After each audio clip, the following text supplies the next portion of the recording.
Europe 1, bonjour, les initiatives positives. Bonjour Jean Z. Bonjour Alexandre, bonjour Ambline. Bonjour. Avec vous ce matin, Jean, on tente d'éviter les bouchons. C'est pas Vegas, mais la promesse est belle quand même. La promesse, c'est celle de Sequoia Analytics, installée au sein du programme INRIA Startup Studio, hébergé par l'Institut National de Recherche en Sciences et Technologies du Numérique.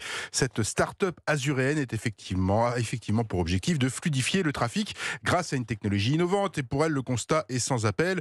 Près de 70% des émissions de CO2 liées au transport seraient dues à une mauvaise gestion du trafic routier. Au niveau mondial, ce secteur représente 23% des émissions de carbone. Tout de même, mieux gérer le trafic, donc ça améliore la qualité de l'air dans la ville et aussi la bonne humeur des conducteurs qui ont ça, tendance, c'est important. moi le premier, à perdre cette jovialité dans les bouchons. Je ne l'aurais jamais deviné à vous voir comme ça. Mais Jean si, Z. je confirme, malheureusement. Alors, que propose donc Sequoia Analytics? Une solution vraiment innovante par rapport à celle généralement avancée pour réduire les émissions de gaz à effet de serre, réduire le trafic par exemple, passer aux véhicules électriques, baisser la vitesse, etc. Vous connaissez.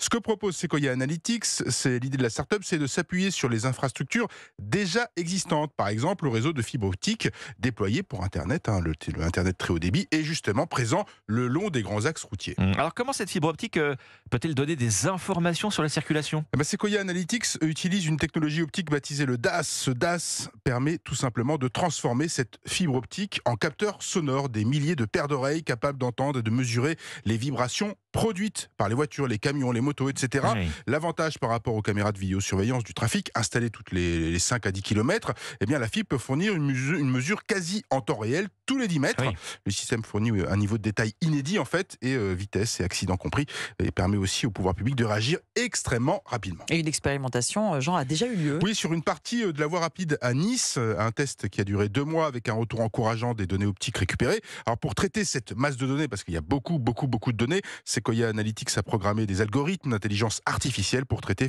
effectivement cette masse. Nouveau test dans quelques jours, cette fois ce sera en temps réel pour ce système très prometteur.